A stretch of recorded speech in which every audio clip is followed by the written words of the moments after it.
Hello guys, नमस्ते सबैजनालाई। अनि अब हामी जान आँटेको मन्दिर। हामी त भित्र जाँदैनौँ, दिदीहरू जानु दर्शन गर्नलाई। हाम्रो चाहिँ हुँदैन त्यस्तै हो। अनि त्यही भनेर हामी चाहिँ बाहिरको सिन देखाउँछौँ, भ्यूजहरू। भित्र चाहिँ हामी जान सक्दैनौँ। ल गाइस, अब जाऊँ ल।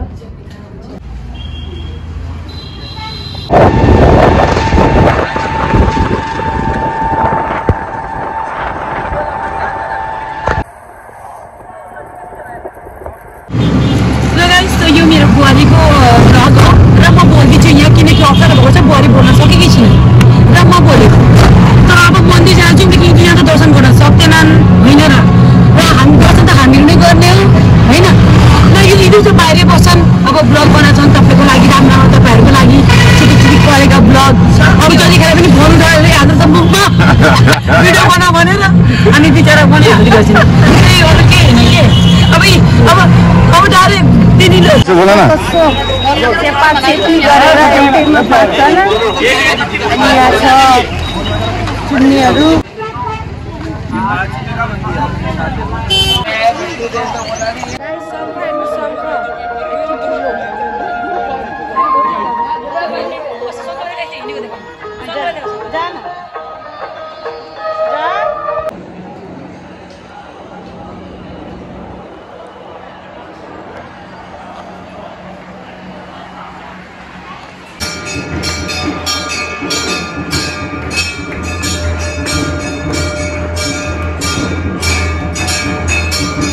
जानु पाएन गाइस, बाहिरबाट दर्शन भयो, सबै देख्यौँ।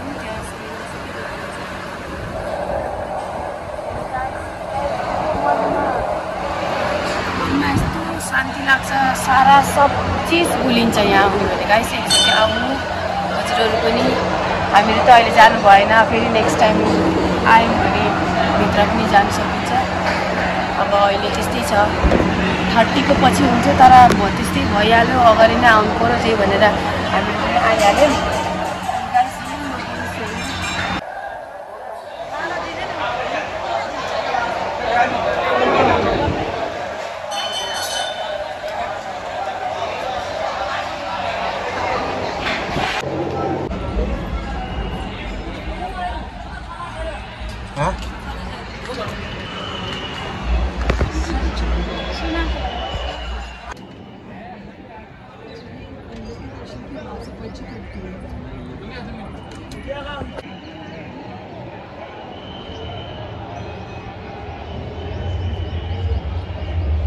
चला चला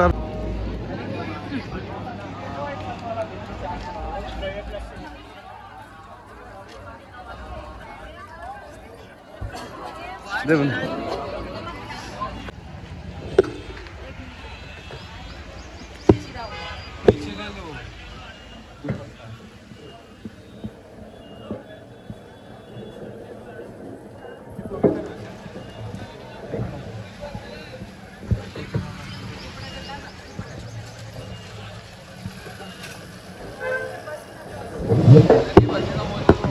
सीधा यता देखा क्यामेरामा।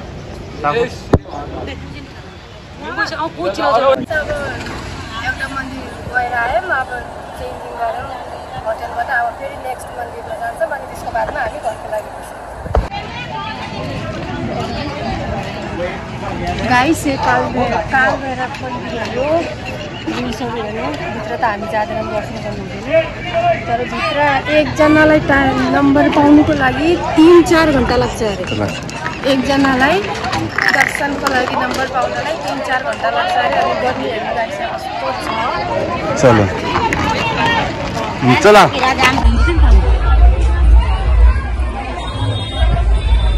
हेलो